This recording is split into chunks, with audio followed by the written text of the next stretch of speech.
हे एक्सलाइट्स, आज हम बात करने वाले हैं एक बहुत ही इम्पॉर्टेंट टॉपिक के बारे में जो कि है ऑपरेटर प्रेसिडेंस इन एक्सेल। तो ऑपरेटर जैसे कि प्लस माइनस एस्टेरिस्क साइन जो कि प्रोडक्ट के लिए यूज़ होता है, डिवीजन साइन एक्सेल की कैलकुलेशन के बेस हैं, ये तो हमें पता है। लेकिन अगर एक फॉर्मूला में मल्टीपल ऑपरेटर्स हों तो कैसे डिसाइड करता है एक्सेल कि किस ऑपरेशन को पहले सॉल्व करना है और किस ऑपरेशन को बाद में सॉल्व करना है। यहाँ से शुरू होती है ऑपरेटर प्रेसिडेंस की स्टोरी, जिसमें एक्सेल एक फिक्स्ड सेट ऑफ रूल को फॉलो करता है।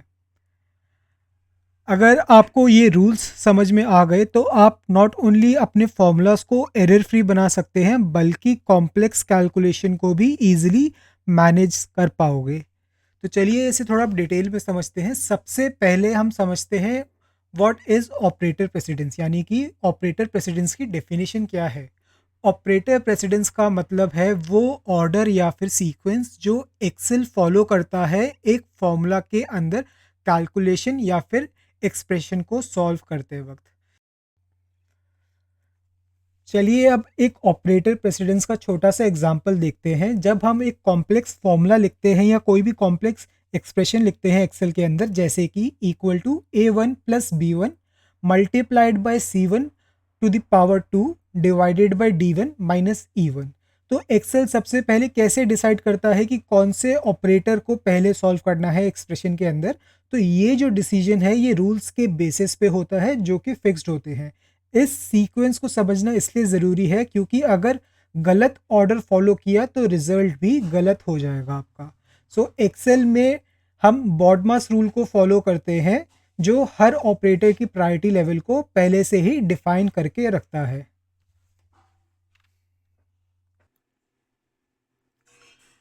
एक्सेल के अंदर जो एक्रोनिम है बॉडमास, आप उसको पेडमास एक्रोनिम भी कह सकते हैं और पेडमास एक्रोनिम को आप पेमडास एक्रोनिम भी कह सकते हैं। डी और एम जो इसमें इंटरचेंज हुआ है वो इसलिए हुआ है क्योंकि डिवीजन और मल्टीप्लिकेशन की जो प्रायोरिटी ऑर्डर होता है वो सेम होता है। तो चलिए अब एक एक करके पहले बॉडमास एक्रोनिम को एक्सप्लोर करते हैं और उसके बाद हम पेडमास एक्रोनिम के फुल फॉर्म को एक्सप्लोर करेंगे।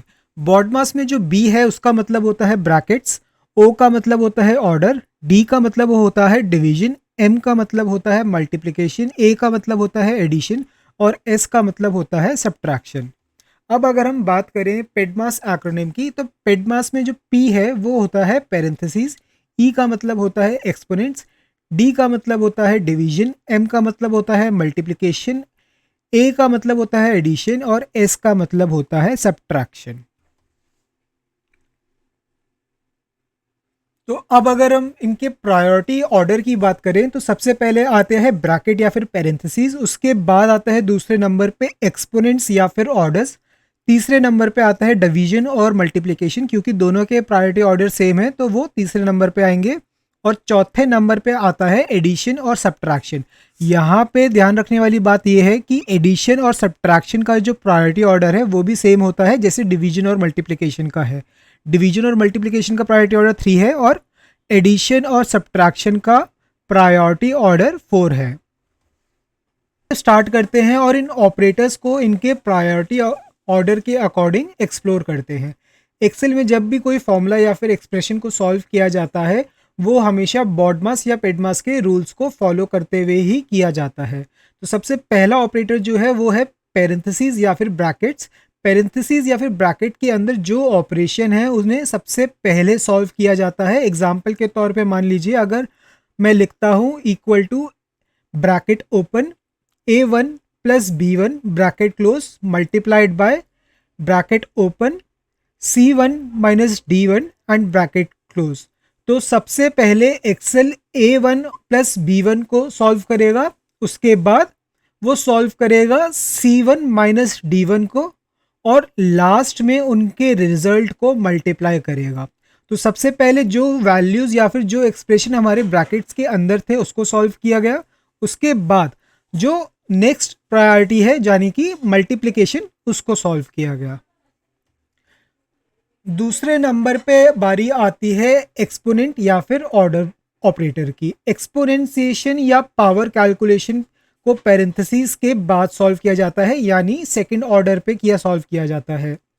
एग्जाम्पल के तौर पे मान लीजिए मैं फॉर्मूला टाइप करता हूँ equal to A1 raise to the power 2।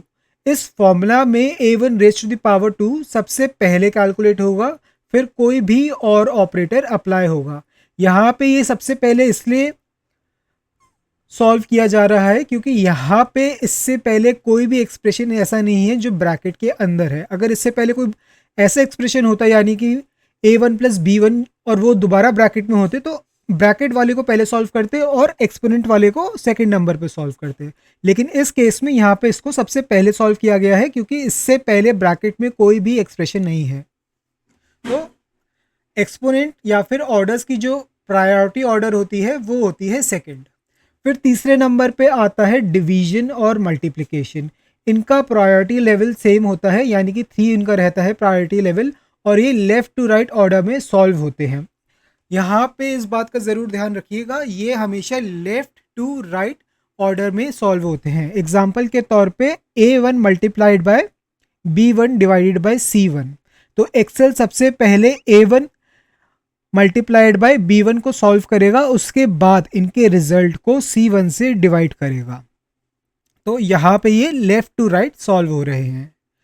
चौथे नंबर पे बारी आती है एडिशन और सब्ट्रैक्शन की। इनका प्रायोरिटी लेवल भी सेम होता है और ये भी लेफ्ट टू राइट ऑर्डर में फॉलो करते हैं। एग्जाम्पल के तौर पे अगर हम एक एक्सप्रेशन लिखते हैं equal to A1 plus B1 minus C1, तो एक्सेल सबसे पहले A1 प्लस B1 को सॉल्व करेगा और फिर उसमें C1 को सब्ट्रैक्ट करेगा।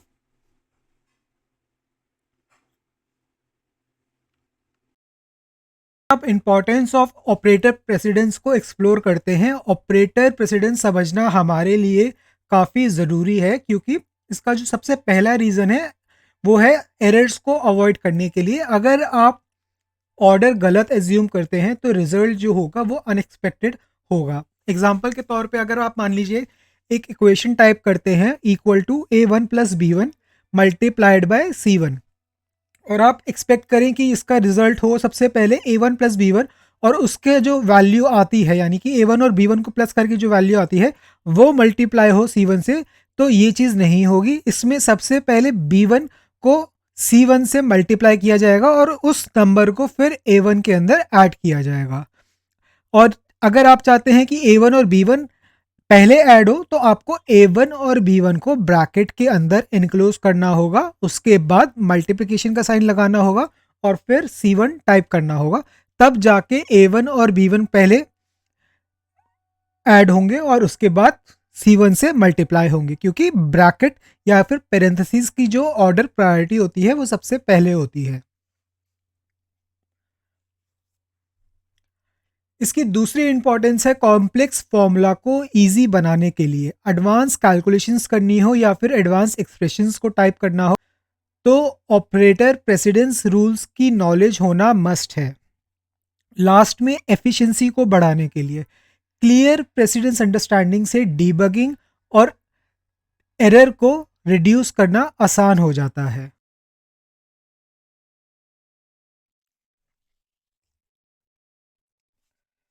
ऑपरेटर प्रेसिडेंस एक फंडामेंटल कॉन्सेप्ट है जो एक्सेल फॉर्मूलाज को करेक्ट और एफिशिएंट बनाता है।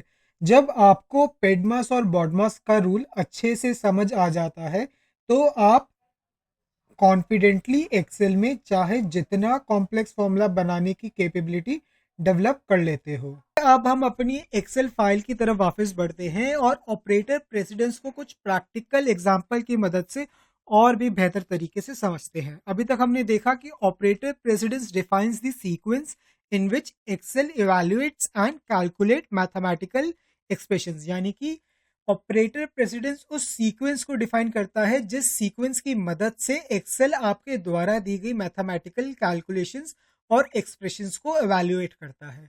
उसके बाद हमने देखा ऑपरेटर प्रेसिडेंस बोर्ड नाम उसके बाद हमने देखा कि ऑपरेटर प्रेसिडेंस बोर्ड मास का एक्रोनिम को फॉलो करता है जिसमें B stands for bracket, O stands for orders, D stands for division, M stands for multiplication, A stands for addition and S stand for subtraction.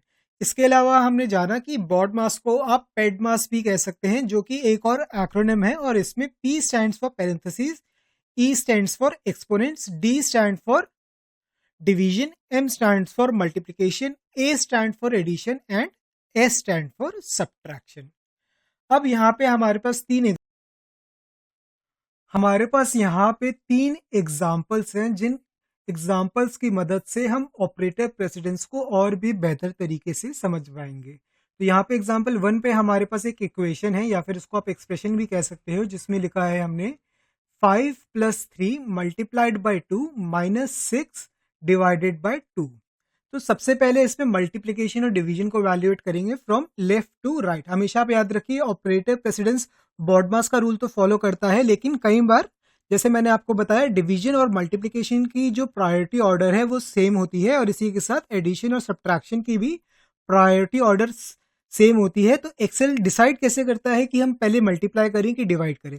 वो डिसाइड करता है जब आप अपने उसको मैथमेटिकल एक्सप्रेशन को सप्लाई करते हैं तो वो आपके मैथमेटिकल एक्सप्रेशन को from left to right evaluate करता है. अब लेफ्ट टू राइट जाते हुए अगर मल्टीप्लिकेशन पहले आती है डिवीजन से तो पहले वो उसको मल्टीप्लाई करेगा, और अगर डिवीजन पहले आती है मल्टीप्लिकेशन से तो वो उसे पहले डिवाइड करेगा. तो यहाँ पे हमारे पास जो एक्सप्रेशन है 5 + 3 multiplied by 2 minus 6 divided by 2, इसमें जो सबसे पहले हमने बताया मल्टीप्लिकेशन और डिवीजन होगी जिसका ऑर्डर ऑफ प्रायोरिटी सेम होता है. लेकिन यहाँ पे देखिए 3 मल्टीप्लाइड बाई 2 पहले आता है as compare to 6 divided by 2. तो सबसे पहले हम 3 को मल्टीप्लाई करेंगे 2 से जिसका आंसर होगा 6. उसके बाद हम डिवाइड करेंगे 6 को 2 से जिसका आंसर होगा 3. इसके बाद हम 5 को प्लस करेंगे 6 से जिसका आंसर होगा 11, और फाइनली हम 11 में से 3 को माइनस करेंगे जिसका आंसर होगा 8. और आपका जो फाइनल आंसर है आप यहाँ पे देख सकते हैं, मैंने फॉर्मूला अप्लाई किया है, आपका फाइनल आंसर है 8. यहाँ पे आपको आंसर दिख रहा है और फॉर्मूला बार में जो एक्सप्रेशन हमने लिखा है आप उसको देख सकते हैं.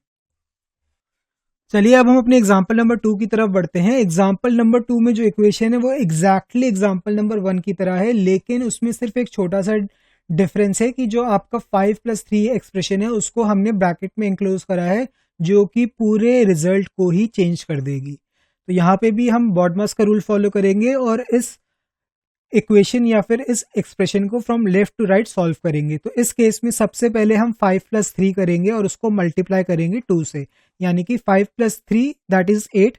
8 मल्टीप्लाइड बाई 2 इज 16. इसके बाद हम 6 को डिवाइड करेंगे 2 से जो कि है 3, और फाइनली हम 16 में से जो कि 5 + 3 मल्टीप्लाइड 2 से आया था उसको उसमें से माइनस करेंगे 3, और हमारा जो फाइनल आंसर होगा वो होगा 13.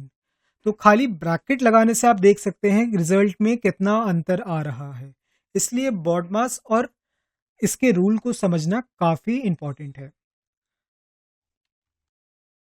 एग्जाम्पल नंबर 3 और अपने आखिरी एग्जाम्पल की तरफ. तो यहाँ पे हमारे पास एक इक्वेशन है जो कि कुछ इस तरीके से है, bracket open 1 plus bracket 2 open plus bracket 3 open 1 + 3 bracket 3 close bracket 2 close multiplied by 2 and bracket 1 close. तो जैसे कि मैंने आपको बताया हम यहाँ पे बॉडमास का रूल फॉलो करेंगे. तो जो वैल्यूज या फिर जो एक्सप्रेशन ब्रैकेट के अंदर है उसे सबसे पहले सॉल्व करेंगे. लेकिन यहाँ पे मल्टीपल ब्रैकेट्स हैं तो मैं आपको बताना चाहूंगा इस केस में एक्सेल इनर मोस्ट ब्रैकेट को सबसे पहले सॉल्व करेगा और आउटर मोस्ट ब्रैकेट को सबसे लास्ट में सॉल्व करेगा, और इसी के साथ वो लेफ्ट टू राइट मूव करेगा. तो जो हमारा इनर मोस्ट ब्रैकेट है वो है ब्रैकेट नंबर 3 यानी कि 1 + 3. तो सबसे पहले एक्सेल 1 + 3 करेगा जिसका आंसर होगा 4. उसके बाद ब्रैकेट नंबर 2 को वो सॉल्व करेगा जिसमें है 1 प्लस ब्रैकेट के अंदर 1 + 3 जो था 4. तो हमारा आंसर अब हुआ 5. इसके बाद हम इसको मल्टीप्लाई करेंगे 2 से जो कि होगा 10, और उसके बाद फाइनली हम उसमें 1 ऐड करेंगे और लीजिए हमारा जो आंसर है वो है 11. तो यहाँ पे देख सकते हैं सेम इक्वेशन मैंने फॉर्मूला बार में भी टाइप की है इक्वल टू के साइन के साथ, यानी कि इसको मैंने एज अ फॉर्मूला सप्लाई किया है यहाँ पे, और इसको इवैल्यूएट करने के बाद जो रिजल्ट आता है वो है 11. आप चाहें तो इसे इवैल्यूएट फॉर्मूला की मदद से भी समझ सकते हैं.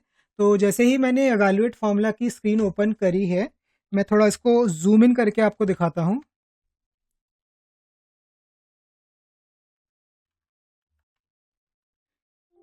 इस स्क्रीन में आप देख सकते हैं सबसे पहले अंडरलाइन हुआ है 1+3, यानी कि जो इनर मोस्ट ब्रैकेट है एक्सेल सबसे पहले उसको सॉल्व करेगा। अब मैं जैसे ही इवैल्यूएट पे करूंगा एक्सेल सबसे पहले 1+3 करेगा जो कि है 4। इसके बाद दूसरे ब्रैकेट को सॉल्व करेगा अब जो कि है 1 प्लस ब्रैकेट के अंदर 4। तो अब हमारा जो रिजल्ट होगा वो होगा 1+4 यानी कि 5। अब इसको एक्सेल 5 को मल्टीप्लाई करेगा 2 से कुछ इस तरीके से, और उसके बाद फाइनली जो हमारा लास्ट एक्सप्रेशन है ब्रैकेट का वो है 1+10, उसको इवैल्यूएट करेगा और हमारा जो आंसर है वो है 11, जो कि आप यहाँ पे देख सकते हैं।